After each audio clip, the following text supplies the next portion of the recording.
చెప్పినట్టేనా? ఇదే సమస్య. స్వాగతిస్తాం, కుమారస్వామి గారికి స్వాగతం, శ్రీనివాస వర్మ గారికి కూడా స్వాగతం, అది చెప్తున్న వర్మ గారికి కూడా. కానీ ఇక్కడ సమస్య అంతా ఏమంటే వాళ్ళ ప్రధానమైన కోరిక తీర్చడం లేదు. అదేంటి?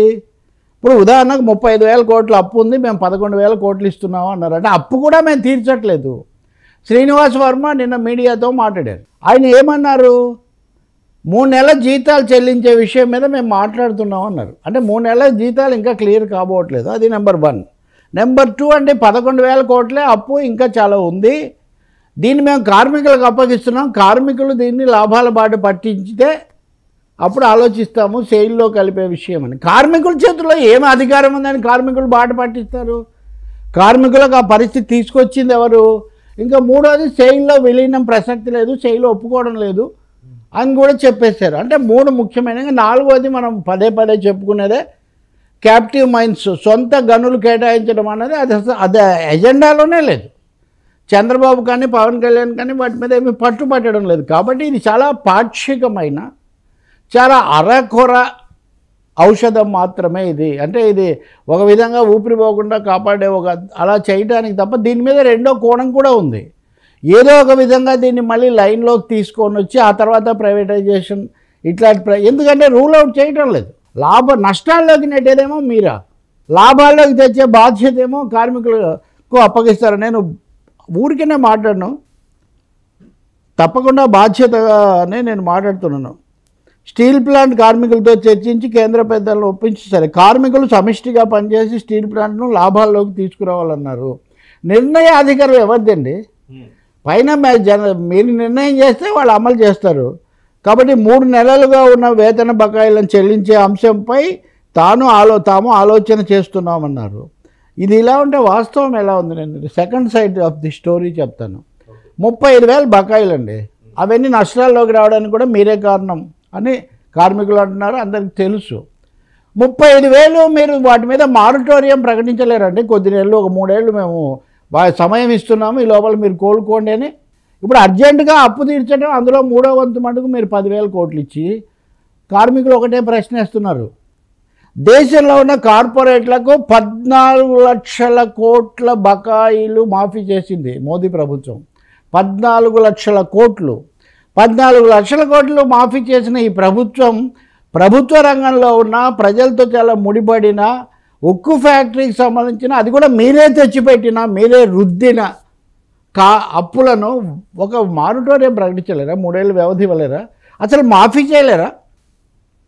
మీరు గనులు ఇవ్వరు, సెయిల్లో కలపరు, మారిటోరియం ప్రకటించరు, ఇంకా పునరావాసం ఆ 10,000 ఎకరాలు ఇచ్చిన వాళ్ళకు ఉద్యోగాలు ఇవ్వడము, వాళ్ళకి కూడా ఇంకా మిగిలిన సమస్యలు అవి సరే. అందుకనే ఇది ఏమనాలంటే కాయకల్ప చికిత్స తప్ప ఇదేమీ వాళ్ళను కోలుకుని కంపెనీని మళ్ళీ పట్టాలెక్కించి అది ఆ దిశలో ఆశ కనిపించట్లేదు. కుమారస్వామి కూడా ముందే చెప్పేశాడు, సెయిల్లో విలీనం లేదు, సొంత గనుల కేటాయింపు లేదు, బకాయిలు రద్దు లేదు. ఇవి 3 లేకపోయిన తర్వాత కాకపోతే ఒకటి చేస్తున్నారు, ఇంకోటి కూడా ఈ బ్లాస్ట్ ఫర్నేస్ 3 రన్నింగ్లో తీసుకొస్తా అన్నప్పుడు దాంట్లో కూడా ఒక లిటిగేషన్ ఉంది. ఈ బ్లాస్ట్ ఫర్నేస్ కోసం ముందే ముడిసరుకు కొంటారంట. అంటే ఈ ముడిసరుకు ఎవరి దగ్గర నుంచి కొంటారు అంటే ఎవరి ప్రయోజనాల కోసం ఈ ప్రహసనం జరుగుతుంది అనేది మటుకు కార్మికుల దగ్గర పెద్ద ప్రశ్న. ప్రస్తుతానికి అది మూతపడలేదు లేదా ప్రైవేట్ కాలేదు అనేది ఉన్నప్పటికీ కూడా చాలా అపనమ్మకం ఉంది. మరి కుమారస్వామి ఒక స్పష్టీకరణ ఇవ్వకపోతే మటుకు 1440 రోజులు దాటిన వాళ్ళ ఆందోళన దీక్షలు అవి కొనసాగుతూనే ఉంటాయి. We expect more. ఇంకా విశాలంగా ఆలోచించి ఇంకా చాలా చేస్తే తప్ప విశాఖ ఉక్కు మీద నిజంగా విశ్వాసం నిలబడదు. అది కేంద్రం చేయాల్సిన పని. మరి ఇటు నుంచి చంద్రబాబు, అటు నుంచి పవన్ కళ్యాణ్ ఒత్తిడి చేస్తే ఎందుకు మోదీ గారు చేయరు? తప్పకుండా చేస్తారా? చాలట్లేదు. సరే, ఏంటి పవన్ కళ్యాణ్ గారిపై పెద్దిరెడ్డి ఫైర్, తప్పు చేస్తే యాక్షన్ తీసుకోవాలంటూ సవాల్, కుట్ర రాజకీయాలు మానుకోవాలంటూ హెచ్చరిక చేస్తూనే పవన్ కళ్యాణ్ బాబు తానా అంటే తందానా అంటారు అని. ఏంటి సార్ వీళ్ళు డైరెక్ట్ అటాక్లకు దిగారా? వాళ్ళు అటాక్ చేస్తే ఇంక వీళ్ళు అటాకే కదా. ప్రాబ్లం ఏంటంటే పెద్దిరెడ్డి నిన్న సమాధానం చెప్పారు. మనం మాట్లాడే కాసేపటికి అది వచ్చినట్టుగా ఉంది. ఆయనేం భూమి తన చేతుల్లో లేదంటలేదు, అది అడవి మధ్యలో లేదనడం లేదు. కాకపోతే తను కొనక ముందే 1981లో దాన్ని కొన్నప్పటికీ దాని మీద అది ప్రైవేట్ భూమి, అడవి భూమి కాదని తేల్చారు కమిటీల ద్వారా అంటారు. మరి ఆ కమిటీలు ఏంటి, అప్పుడు ఏం జరిగిందంటే ఒకటైతే నిజం కదా, అప్పటి నుంచే అది ప్రశ్నార్థకమే. అక్కడ ప్రైవేట్ ల్యాండ్, అది ప్రైవేట్ రోడ్డు వేశారు అని పత్రికలో కథనం రాస్తే 1981 నాటి మాట నేను చెప్పేది, పెద్దిరెడ్డి చెప్పింది కూడా అదే. దాని మీద ఒక కమిటీ వేస్తే అది ప్రైవేట్ ల్యాండ్ కాదు, ప్రైవేట్ ల్యాండే, అటవీ భూమి కాదని తేల్చారు, మేము అదే కొనుక్కున్నాము, అప్పటి నుంచి ఉంది. దీని మీద గత ప్రభుత్వంలో కూడా ఒక కమిటీ వేశారు, వాళ్ళు ఏం తేల్చలేకపోయారు అని. ఇక్కడ ఒకటేనండి, భూమి చుట్టూ తిరిగి అసలు ఇంకెక్కడా లేనట్టుగా అక్కడే ఎందుకు కొనుక్కున్నారు, దాంతో ముడిపడినటువంటి సమస్యలు ఏంటి, అది వేరు. సో చాలామంది అయినంత వరకు అయింది. ఇప్పుడు దాని మీద మళ్ళీ ప్రశ్న. ఆయన తందాన అంటే జగన్కు పెద్దిరెడ్డి తందాన అంటే మరి చంద్రబాబుకు ముఖ్యమంత్రికి ఉప ముఖ్యమంత్రి కూడా మద్దతు తెలుపుతాడు కదా. ఇంకా చంద్రబాబుకు విరుద్ధంగా పెద్దిరెడ్డికి మద్దతుగా పవన్ కళ్యాణ్ మాట్లాడే అవకాశం ఏమైనా ఉంటుందా? సమస్య అది కాదు. అక్కడ భూములు, వాటికి సంబంధించిన లావాదేవీలు, కబ్జాలు, ఈ ఆరోపణలు అనేకం ఉన్నాయా లేదా?